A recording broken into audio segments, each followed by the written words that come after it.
Amén, hermanos. Dios es bueno y para siempre su misericordia, dice la palabra. No de vez en cuando, sino para siempre es su misericordia. Y así como su misericordia, también su fidelidad, su amor y todo lo que Él es, porque Él es eterno, Él es santo, Él es bueno. Y estaríamos toda la mañana hablando acerca de los atributos y de las bendiciones de Dios. Aleluya. Le invito a que abran sus Biblias, hermanos. Vamos a abrir la palabra en Primera de Samuel y mantenga su Biblia abierta en el capítulo número 2. Primera de Samuel, esto lo encuentra usted en el Antiguo Testamento. Y en el capítulo 2 luego le daré los versículos. Gloria al Señor. Aleluya. Decía la canción que alabamos al Señor, creo que era la segunda canción, o la primera, bueno, da igual el orden de ellas, que alabamos al Señor en todo momento. Lo alabamos cuando hay problemas o cuando las cosas van bien. Lo alabamos en la alegría, pero lo alabamos en los momentos de tristeza y en los momentos de dolor.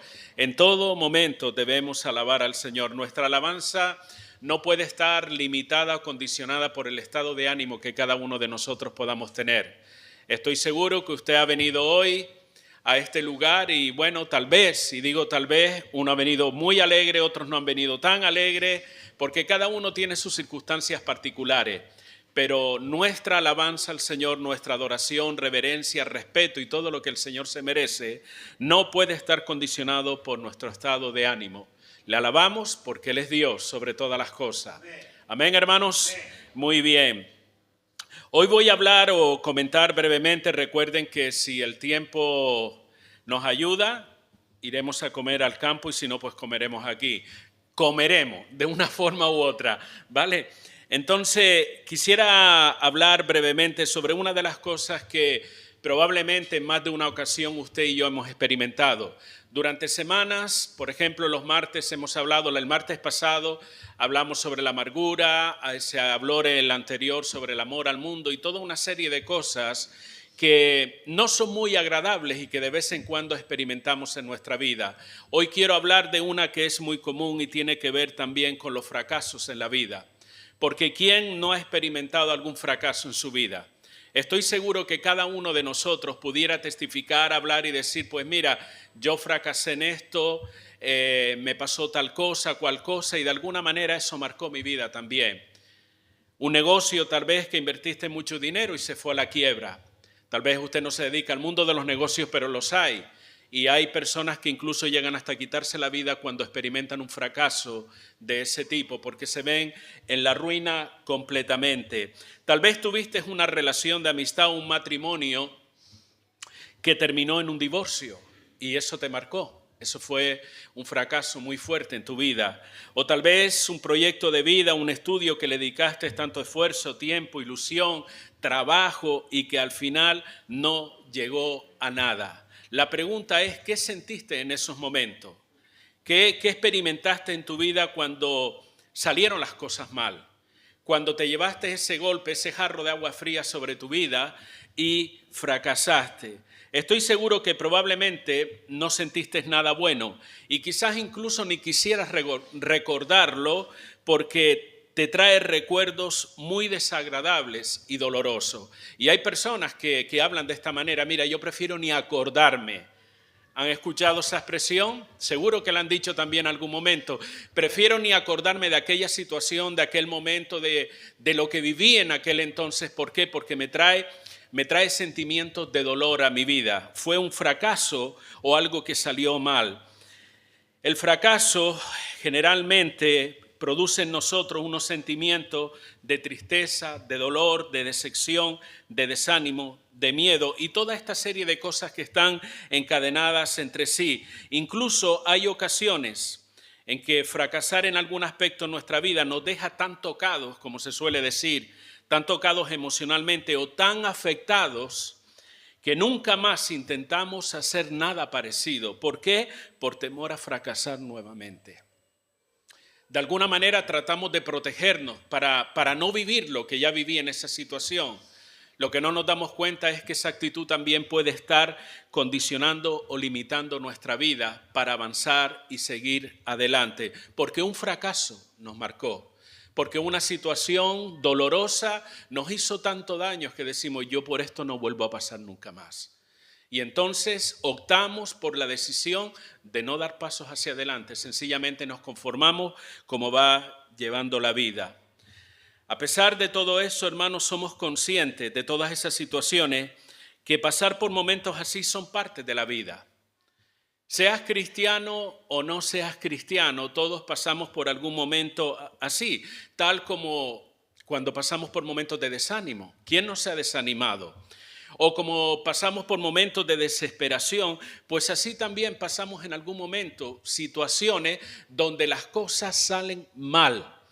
Porque esa es la definición que aporta el diccionario de la lengua española acerca del fracaso. ¿Qué es fracaso? Cuando las cosas salen mal. Hay fracasos grandes, medianos, pequeños, de todo, y unos hacen más daño que otros. No somos ajenos a esa realidad. Una realidad que todo el mundo experimenta, aunque muchas veces nosotros tratamos de adornarla de espiritualidad. ¿Qué quiero decir con eso? Mire, en ocasiones tratando de minimizar el impacto de un fracaso en nuestra propia vida, en la vida de un ser querido, de un familiar o de un amigo, nos consolamos con respuesta o tratamos de consolar a la otra persona y lo hacemos desde nuestro punto de vista cristiano. Le decimos al hermano, a la hermana o a ese hijo o hija, le decimos, mira, tal vez es que no era la voluntad de Dios para tu vida. Por eso pasó lo que pasó. O le decimos, Dios tiene algo mejor para ti. O quizás no era el tiempo de Dios, no era el momento de Dios para ese proyecto, quizás para esa relación o ese negocio. Son respuestas que tienen un contenido, vamos a llamarle espiritual, ¿vale? Y no digo que no tenga verdad esas afirmaciones. Evidentemente tienen tienen verdad de que Dios tenía otros planes tal vez.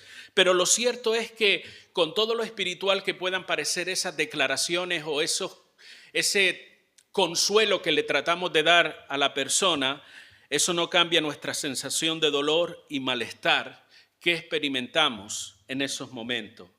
El fracaso duele. Yo no conozco a nadie que se alegre por fracasar. ¿Usted lo conoce? No. No conozco a nadie que cante de alegría, fracasé, fracasé. Todo lo contrario, el fracaso duele, es molesto, nos hace daño y en ocasiones incluso utilizamos esa experiencia dolorosa para rebelarnos contra Dios y descuidarnos con respecto a Él. ¿Por qué? ¿Dónde estabas, Dios? ¿Por qué no me ayudaste en medio de esta situación? ¿Por qué no me paraste a tiempo antes de cometer el error? De alguna manera culpamos a Dios en medio de esas situaciones.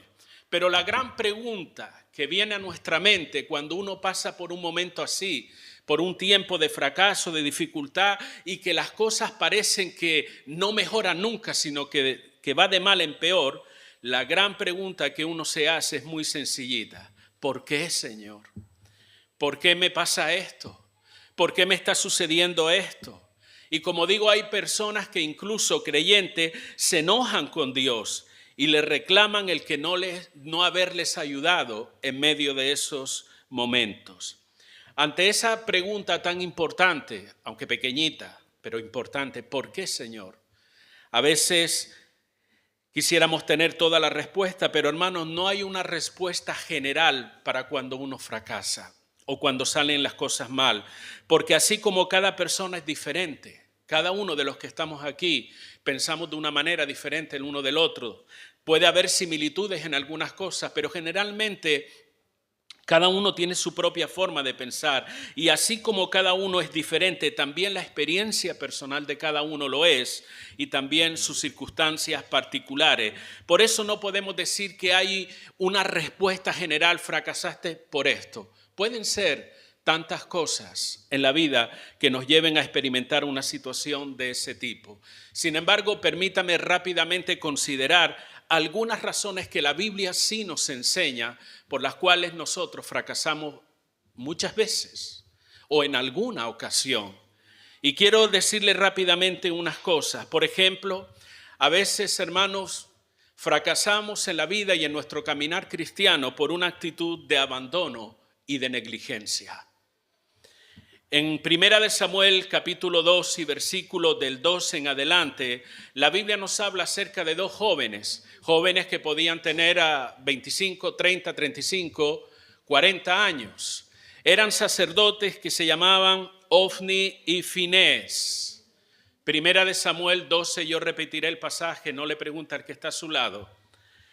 Ofni y Finés, que eran sacerdotes de Dios y eran hijos del sumo sacerdote Elí.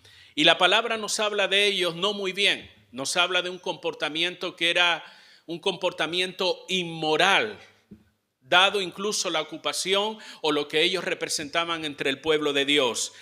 Y nos dice la palabra que entre otras cosas ellos adulteraban, menospreciaban las ofrendas de Dios que eran ofrecidas en sacrificio. Si usted lee el versículo 12, por ejemplo, 1 Samuel capítulo 2, versículo 12, dice la palabra, los hijos de Elí eran hombres ¿de qué manera?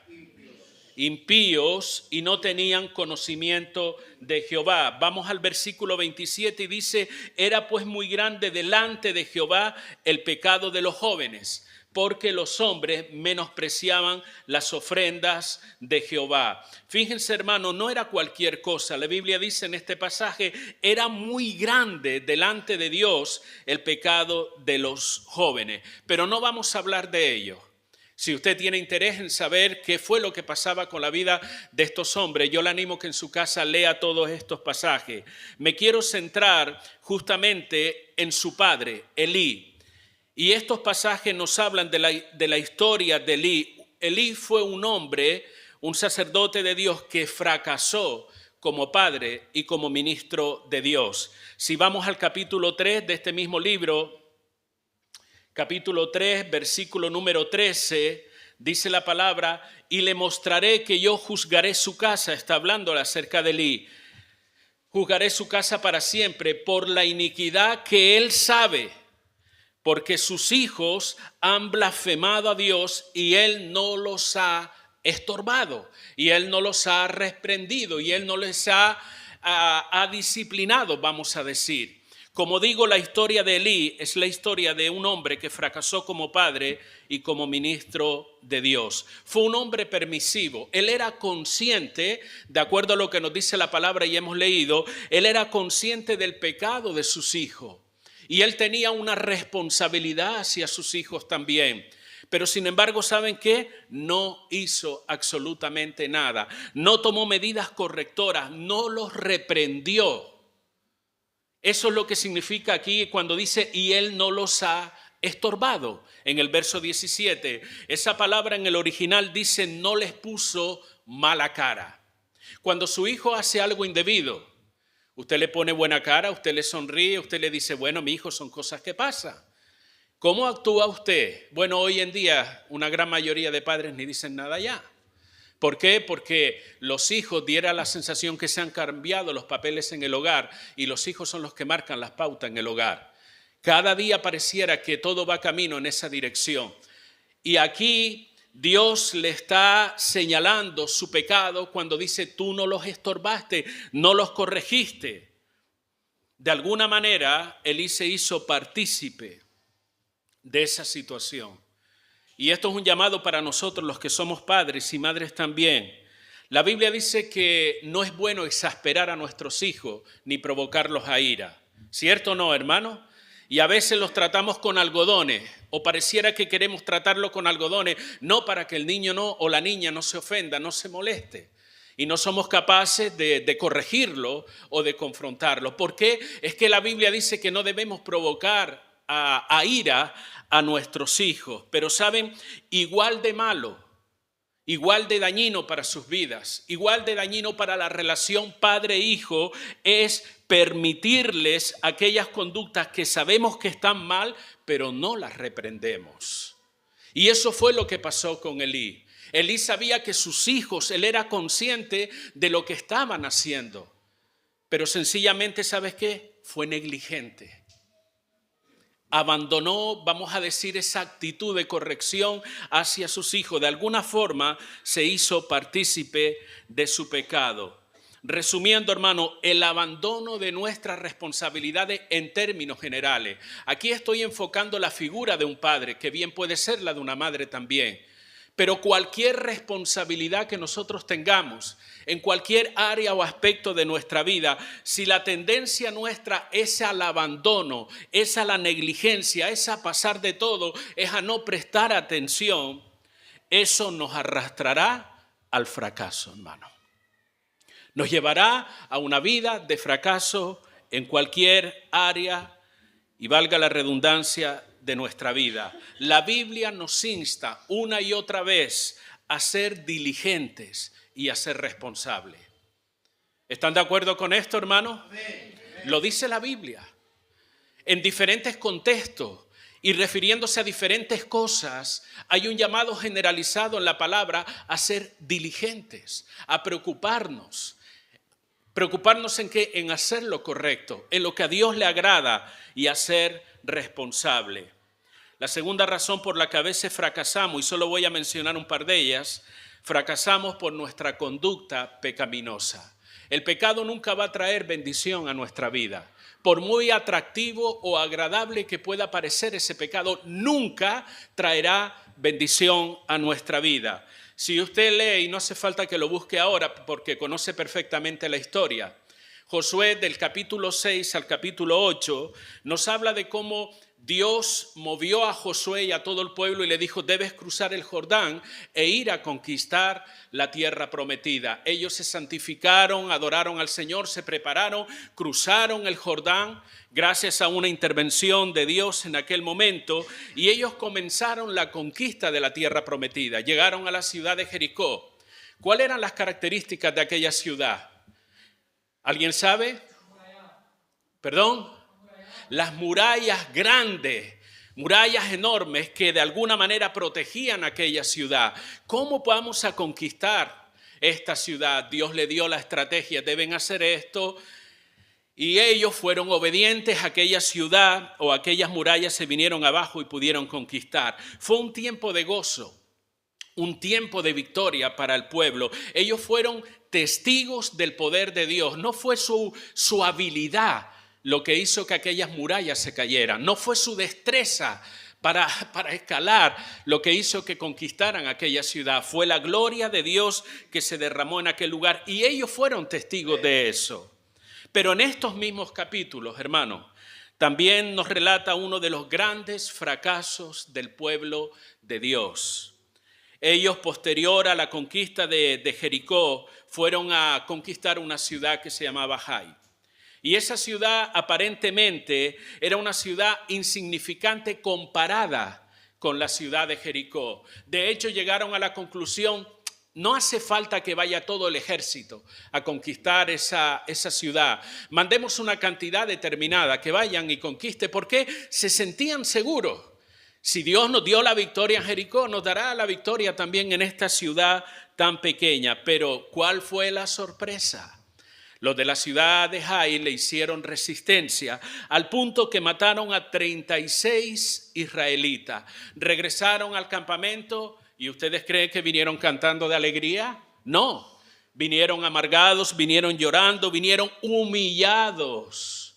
Porque aquella pequeña ciudad, lo que no hizo Jericó, aquella pequeña ciudad le hicieron resistencia y mataron a 36 de sus hombres. Cuando Josué escucha las noticias, ¿qué creen ustedes que hizo? Se rasgó su vestidura como señal de dolor, como señal de quebranto. ¿Y saben qué hizo? Le preguntó a Dios, ¿por qué? ¿Por qué sucede esto? Jueces capítulo 7, usted puede encontrar esta reacción de Josué. Y saben, Dios habla ante esa pregunta, ante esa queja, ante ese lamento de Josué. Dios le da la respuesta. Y le dice que a causa del pecado que había en el pueblo, la propia nación sufrió un fracaso y una derrota. Dios había dicho que en Jericó no se debía tomar nada del anatema, no había que agarrar nada. Pero allí había un iluminado, alguien que parecía que creía que era el más listo de todo y se dejó seducir por un manto, dice la Escritura, un manto babilónico, 200 siclos de plata y un lingote de oro. Y él dice, es una pena que esto se desperdicie. Entonces, mejor me lo llevo, lo escondo en mi tienda tranquilamente y aquí nadie ha sabido nada. Cuando la orden era, no toques nada, no te lleves nada, destrúyelo todo. Pero este hombre se dejó llevar por la codicia, por el pecado y trajo de alguna manera la ruina al propio pueblo. ¿Qué sucedió? Dios puso de manifiesto esto. Pero lo que quiero que de alguna manera entendamos es que contradecir la voluntad de Dios provocó el fracaso de Israel ante la ciudad de Jai. Desobedecer a Dios, vivir en una rebeldía hacia Dios, vivir de una forma contraria a lo que la Biblia nos enseña, genera fracaso. Nos lleva al fracaso, hermanos, en cualquier área de nuestra vida. No importa si eres padre, si eres un profesional, no importa la situación en la que tú te encuentres. Cuando uno vive de una forma contraria al orden de Dios establecido a través de su voluntad en la palabra, lo que nos espera es fracaso. Y esto es algo que debemos entender.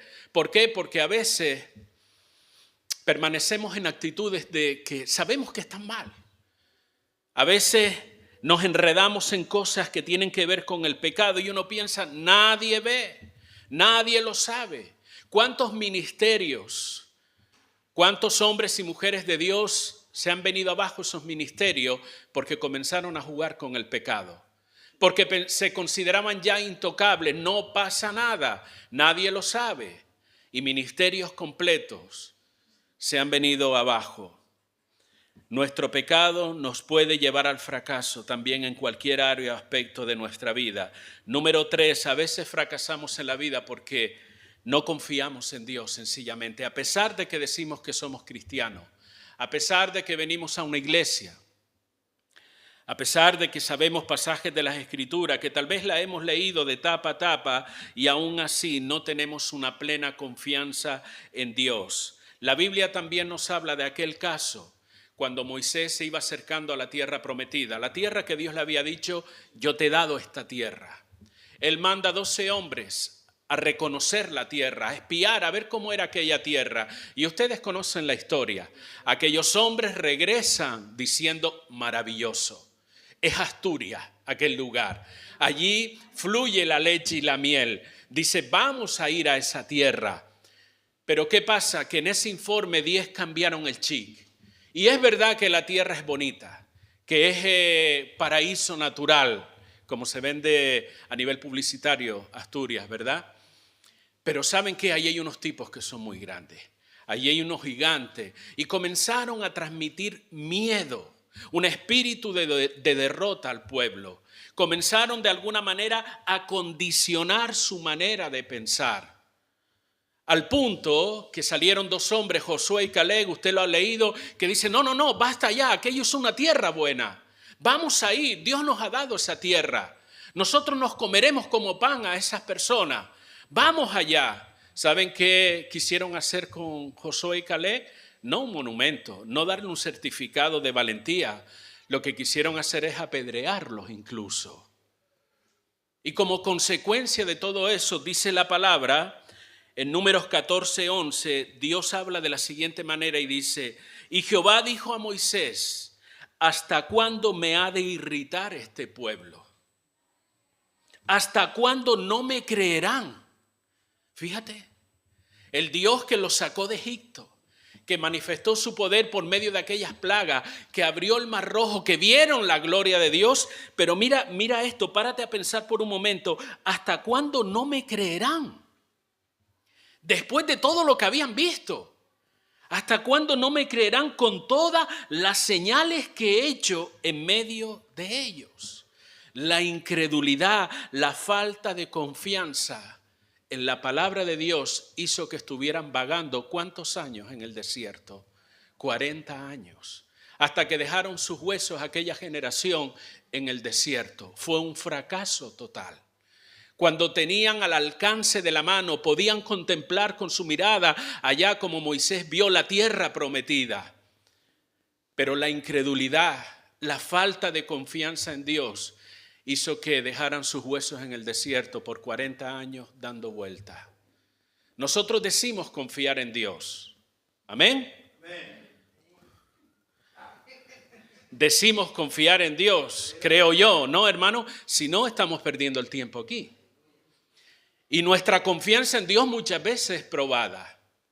Y pasamos por diferentes situaciones. Por eso decimos que uno debe adorar a Dios en los malos y en los buenos momentos, en el dolor y en la alegría, en cualquier circunstancia. Pero ¿cuántas veces esa debilidad con respecto a la confianza en Dios nos ha llevado a actuar de una forma contraria a lo que dicen las Escrituras?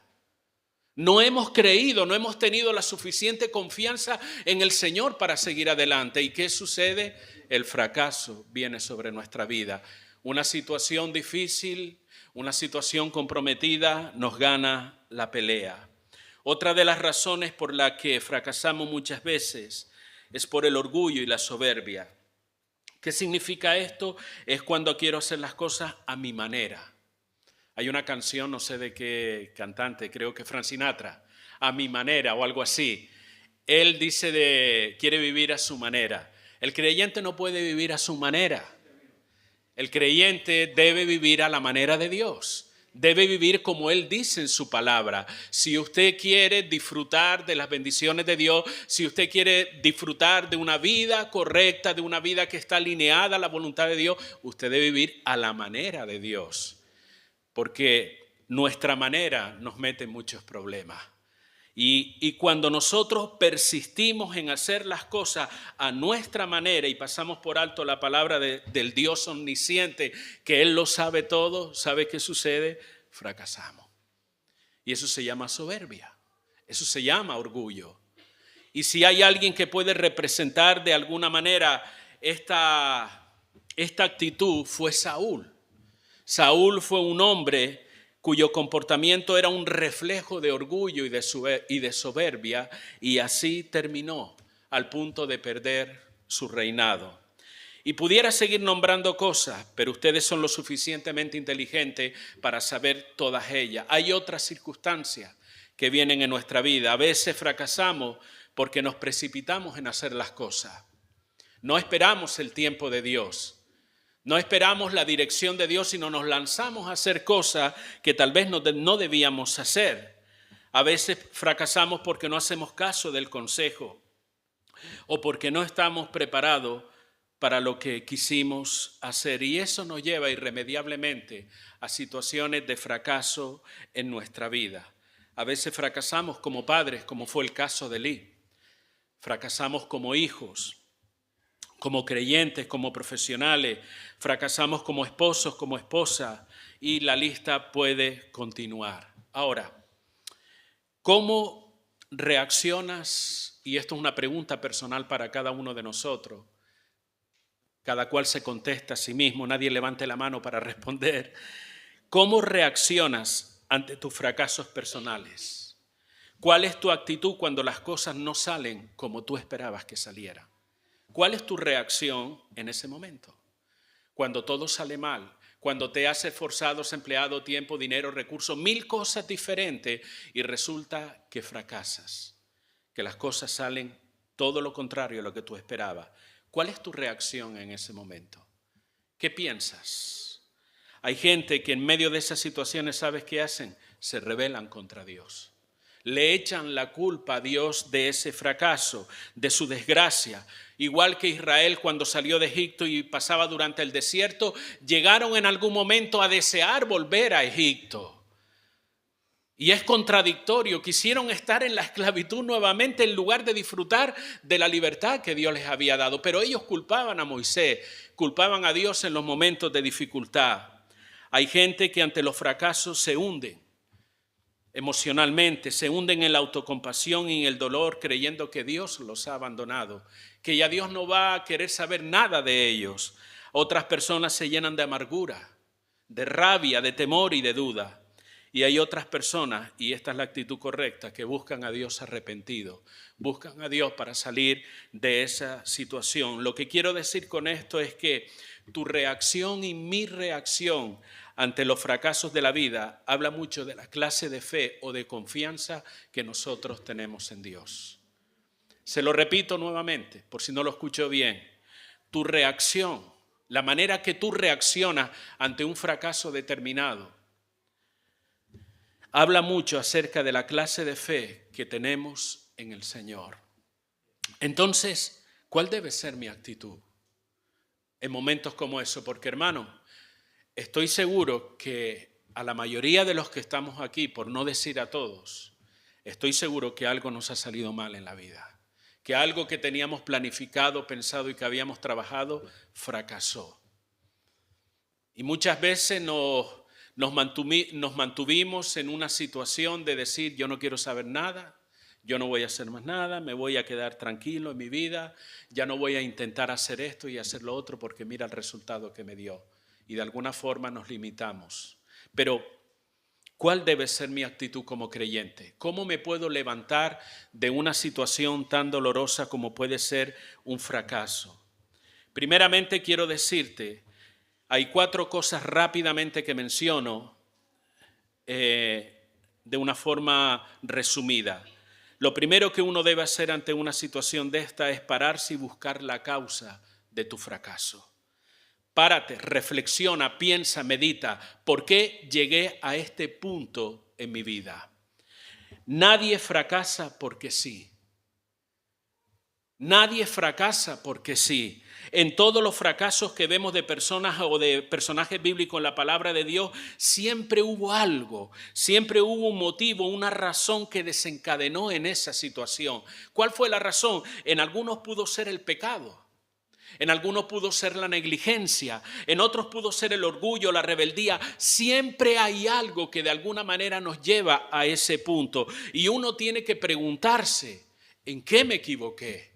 ¿Por qué? Porque cabe la posibilidad de que siga cometiendo los mismos errores, que una y otra vez lo intente y una y otra vez siga fracasando. ¿Por qué? Porque no me he parado a pensar qué es lo que estoy haciendo mal, en qué me he equivocado, cómo he llegado a esta situación. Uno tiene que hacerse esas preguntas también, hermano. Si uno quiere levantarse de en medio de esa situación, a veces es más fácil culpar a los demás para evadir nuestra responsabilidad. Pero si queremos realmente aprender de esas situaciones, uno debe preguntarse qué sucedió realmente, qué es lo que pasó, por qué llegué a este punto.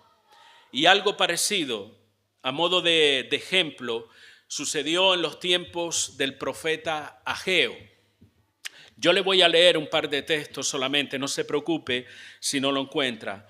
Ageo nos habla acerca de una crisis, y la he mencionado en alguna ocasión, una crisis económica que estaba viviendo la nación. Muy habitual, las crisis económicas en las naciones, ¿verdad? Ellos trabajaban, no se sentían satisfechos, ganaban dinero y como dice la palabra, es como si cayeran en un saco roto. Ese dinero no daba para nada.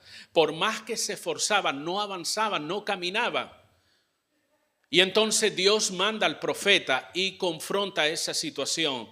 Y los llama, ¿saben a qué? Mediten sobre sus caminos. Piensen por qué está sucediendo eso en sus vidas. Mire lo que dice, por ejemplo, Ageo capítulo 1, versículo 5. Pues así ha dicho Jehová de los ejércitos, meditad bien sobre vuestros caminos. Es como si Dios nos dijera a nosotros, piensa a ver cómo estás caminando. Una manera más simple, ¿verdad? Piensa, ¿cómo estás caminando? Verso 7 vuelve a repetir, así ha dicho Jehová de los ejércitos, meditad sobre vuestros caminos. De alguna manera Dios nos llama a reflexionar sobre cómo estás caminando. ¿Qué decisiones son las que estás tomando? ¿Qué estás haciendo? ¿Qué estás dejando de hacer? Reflexiona sobre tu andar diario. Nos dice el versículo 9, buscan mucho y halláis, buscáis mucho y halláis poco, y encerráis en casa y yo lo disiparé en un soplo. La pregunta es, ¿por qué? Una pregunta tan pequeñita, 2 palabras. ¿Por qué?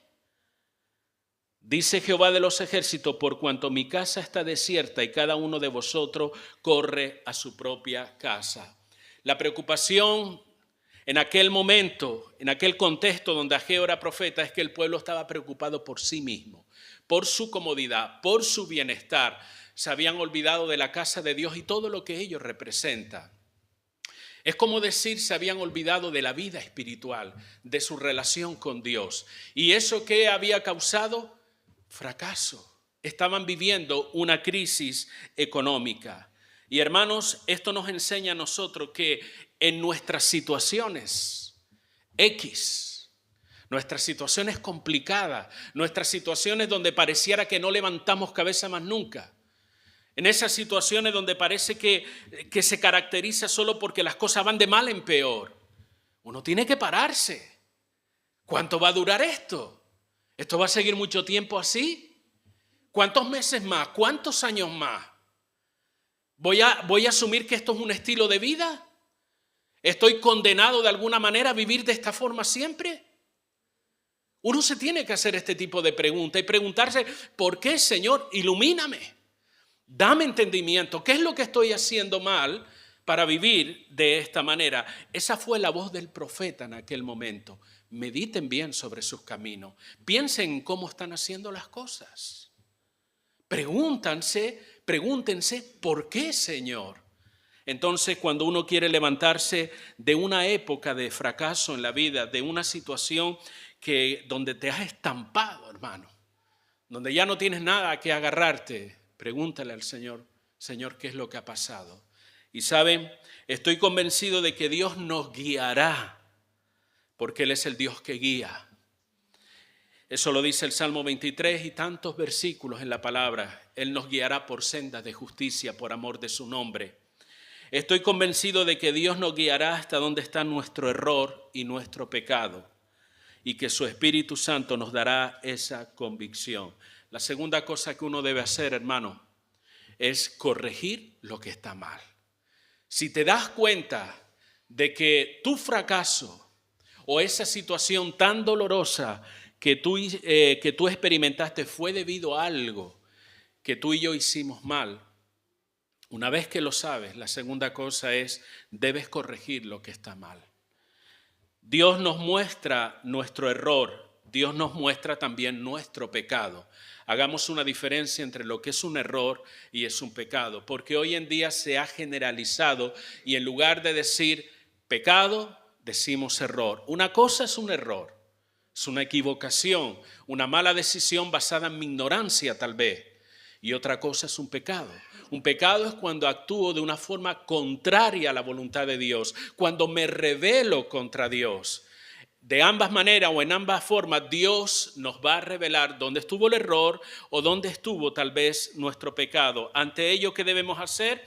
Arrepentirnos, restaurar lo que se hizo mal y levantarnos para seguir caminando. Ese es el segundo paso. Número 3, busque la dirección de Dios y agárrese a Él para que eso no vuelva a suceder. Porque si llegamos a un punto de fracaso fue porque probablemente no prestamos atención a la voz de Dios. Hicimos caso omiso a la voluntad de Dios revelada en su palabra. Y hermanos, cuando uno vive situaciones de este tipo, ¿qué pasa? Por inercia vamos buscando el consejo de alguien, de un amigo, de un familiar, para que nos ayude en esa situación que hemos vivido. Más allá de eso, Dios dice que debemos buscar su dirección. En medio de tu problema y mi problema, en medio del fracaso, en medio de la decepción o en medio del momento de confusión que podamos estar viviendo, busca la dirección de Dios por encima la de cualquier hombre, de cualquier persona, por muy cercano que sea a ti, sea marido, sea mujer, sea hijo, sea quien sea, busca la dirección de Dios. ¿Por qué? Porque Él es el Dios omnisciente. Él es el Dios bondadoso. Él es el Dios justo, santo, perfecto y pudiera seguir nombrando de sus atributos. Él es el único que está en condiciones de decir, el problema está aquí. El problema está en esto y en esto otro. Por eso uno debe buscar la dirección de Dios. Salmo 32:8. Y estoy terminando. Dice, es un versículo que conocemos de memoria y hemos citado en varias ocasiones, donde nos habla de la disposición de Dios de hacernos entender, de enseñarnos el camino por donde uno debe andar. Dice literalmente la Escritura, te haré entender, te enseñaré el camino en que debes andar, sobre ti fijaré mis ojos. ¿No le parece esto muy bonito, maravilloso, hermano? Que Dios diga, yo te voy a hacer entender. Te voy a enseñar el camino en que tú debes andar. En nuestra confusión, en ese momento donde uno no sabe si tirar para la izquierda o para la derecha o quedarse quieto, Dios dice, yo te voy a dar la dirección. Yo te voy a dar ese entendimiento y te voy a enseñar exactamente por dónde tú debes andar. Por eso es que tenemos que ir donde Dios. Salmo 119, 130 dice, la exposición de tus palabras, hablando acerca de la ley de Dios, de las Escrituras, o para nosotros lo que representa la Biblia. La exposición de tus palabras alumbra y hace entender a los simples. ¿Se dan cuenta? La exposición de tu palabra, la palabra de Dios nos ilumina en el camino de la vida y nos da el entendimiento que necesitamos para seguir caminando. La Biblia enseña que el Espíritu de verdad nos guiará a toda la verdad. Y no solamente está hablando en términos de doctrina, de enseñanza de la palabra, sino en el mayor y más amplio sentido de la palabra. El Espíritu nos guiará a toda la verdad, todo lo que necesitamos, hermano. Dios se revela en su palabra como el libertador, el ayudador, el sanador, el consejero, el que no te abandona, el que pelea por nosotros. Dios se revela como el guía, el maestro y mucho más. Todo esto lo sabemos porque lo dice la Escritura. Pero si eso es así, la pregunta es, ¿por qué nos cuesta tanto buscar la dirección de Dios? ¿Por qué a la primera de cambio salimos bajo el primer impulso, bajo lo primero que se nos ocurre y hacemos las cosas? ¿Por qué nos cuesta tanto pararnos en medio de nuestras confusiones, y no solamente en medio de los malos momentos, sino aún en los buenos momentos también? ¿Por qué nos cuesta tanto buscar la dirección de Dios? Cuando Él se ofrece a enseñarnos y a mostrarnos la senda correcta por la que debemos andar. Y por último, hermanos, y con ello concluyo también, la última cosa que uno puede hacer, o entre tantas cosas, para uno levantarse en medio de estas situaciones, uno tiene que seguir adelante caminando. He comenzado diciendo que primero uno debe pararse y buscar la causa del fracaso, número 1. Número 2, uno debe corregir lo que está mal. Si mis decisiones equivocadas me llevaron a esto, yo tengo que cambiar las decisiones. Si mi actitud me llevó a lo otro, yo tengo que cambiar mi actitud. Número 3, debo buscar la dirección de Dios y agarrarme a Él. ¿Por qué? Porque Él es el Dios omnisciente. Él es el único que puede enseñarme el camino correcto.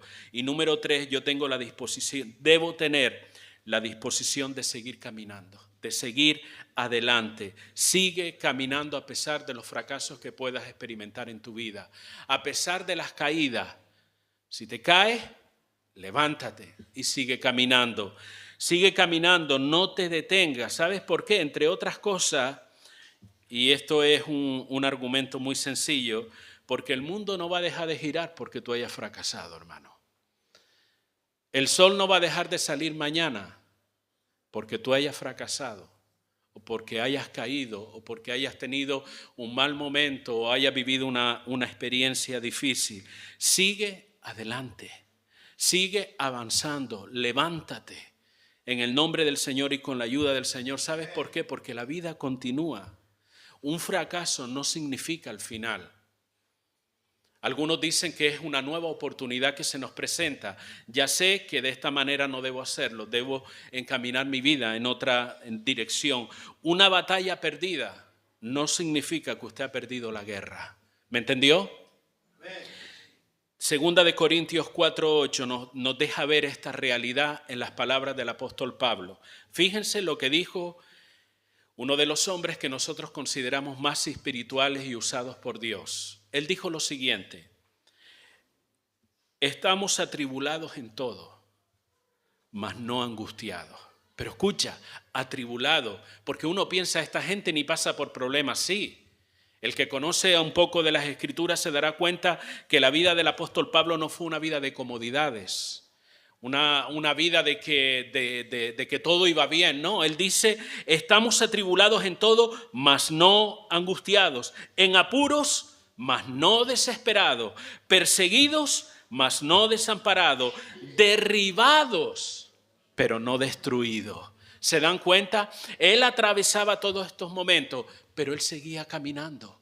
Él seguía adelante a pesar de las dificultades, de las malas épocas que vienen sobre nuestra vida. Él seguía adelante porque tenía su confianza puesta en Dios. Cuando uno está derribado, hermano, cuando uno está atribulado, la tendencia humana es angustiarnos. Pero él dice que no estaba angustiado.